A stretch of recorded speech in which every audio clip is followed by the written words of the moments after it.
Okay, so in this video we're checking out another video transmitter from Eachine. This is a 30x30 board, and it's TX1200, so it's kind of interesting. They call it TX1200, but it only goes up to 1000 milliwatts, so I'm not sure what's up with that. I'm not sure why they don't call it the TX1000. Anyway, 30x30 square board here. You got an MMCX connector there, one button operation. You have some LEDs for channel, band, and power. You can see here the power levels. It does do pit mode, and then does 25 milliwatts, 200 milliwatts, 600 milliwatts, and 1000 milliwatts. It does have smart audio, so the 800 milliwatt setting is corresponding to 1000 milliwatts, and I think the 400 milliwatt setting corresponds to 600 milliwatts. So, because in the smart audio and the OSD, I think the highest level is 800 milliwatts. So that's actually going to be 1000 milliwatts here. Got a microphone down here. You have your JST connector, and the wiring harness is also included. So I'll show you the wire outputs here in a second. And then you have a 5 volt voltage regulator on here for powering your camera. There's a 5 volt out, and on the other side it's completely blank. There's nothing there. Everything is on this side. And you get a manual. We'll go over that here in a second. You get a MMCX to SMA adapter and also MMCX whip antenna. Those are included. And then this is the wiring harness, so it just plugs in like this. And one side here is going to be for your power input. It's going to be 7 to, I think it's 26 volts or 24 volts. Yeah, 7 to 24 volts. So up to 6S for the two on the left. So the black and the red on the left there. And then you have video, which is the yellow cable there. And then you're going to have another black and the red. That's 5 volts and ground to the camera. So if you want to power your camera that way. And then the green wire is smart audio. And then they do have this 4-pin micro JST, like I think there's a 1mm connector here, but I think you're going to probably want to cut this off. And a lot of times I'm powering the cameras off the flight controllers anyway, so I'm not going to be using pretty much, yeah, I'm not going to be using the red and the black wire on this connector. Probably cut off the connector and then just solder the green to, I think it's a TX on my flight controller, on one of the UARTs for smart audio, and then of course the video is going to go to the OSD on the flight controller for video out, and then the red and the black here probably either to a flight controller somewhere, or if the flight controller has like a 12 volt BEC voltage regulator, you can solder to that, or you can solder directly to the LiPo voltage. Yeah, so there's a lot of different options for wiring it up. And then this is just a diagram of the outputs there, and then also what the LEDs are. So they have blue LEDs, red for band, green is power. So that you can see the lights that will power it up here. You'll see lights in a second.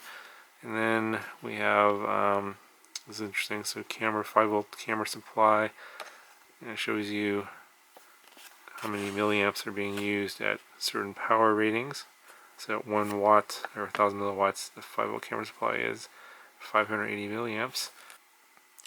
And there's some instructions here on how to use the button for channel selection, band selection, and power selection. It's going to be pretty typical. It's usually short presses for the channel, and you can obviously just look at the lights, and then you have looks like a 4-second press for the red LED or the band selection, and then after that you use short presses for the 5 bands, and then 8-second press for the power, and then you just press a short press the buttons to get to the 4 different power levels. So let's go ahead and power this on, and take a look at how these lights work, and then we'll use the RF power meter and we'll get some power measurements. Okay, so I have this powered up just on a 2S LiPo here, plugging into the JST connector, and I'm going to be measuring on 5750. I'm going to actually be powering the video transmitter from FatShark 1, which is 5740, so it's about as close as I can get for that one. And obviously, you want to check everything in the band, but I'm just going to check this one channel because there's variation in the different video transmitters you get, so the one I get might be different from the one you get.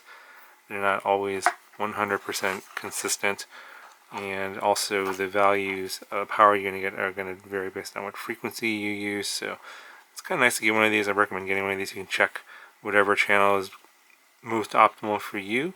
So we'll go ahead and we'll just go and get out of this mode. Okay, so you can see the lights there, the blue, red, and the green.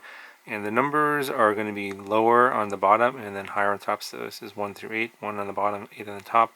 And so we are in, let's look, it's channel 8 and band 5.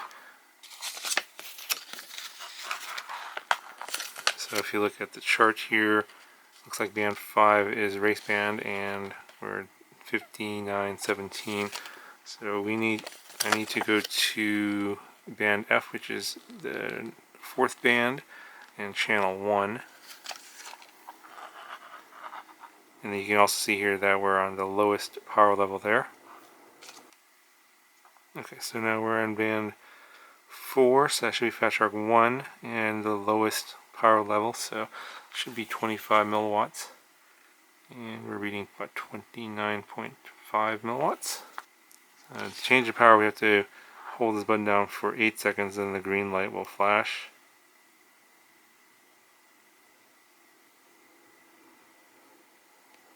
Okay.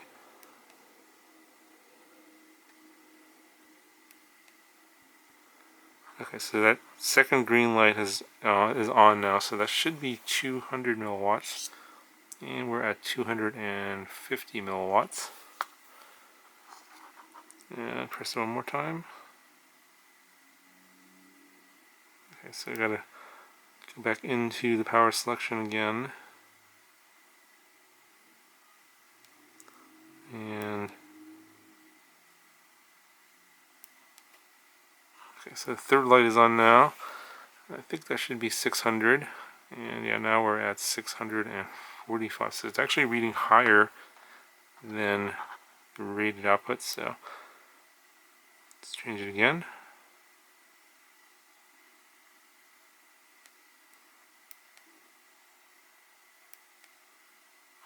So for 1 watt, all the lights are on now.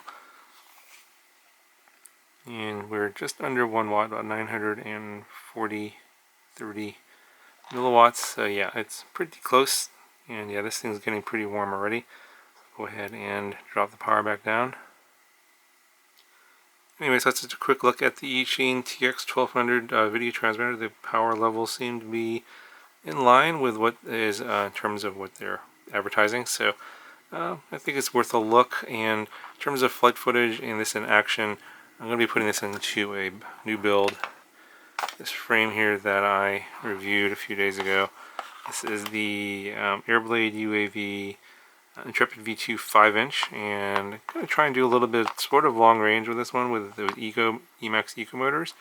So it's a low KV on 4S. It should be pretty efficient. So I'm going to be putting a big battery in here, like an 1800 milliamp hour 4S.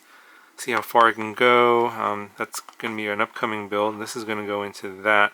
So you'll see, how this performs in sort of longer range flying with higher output power on this guy. Not exactly sure when this video will be out, but yeah, I'm going to try and put this build together pretty soon. So stay tuned for that video. If you guys have any questions, let me know, and I'll talk to you guys in the next one.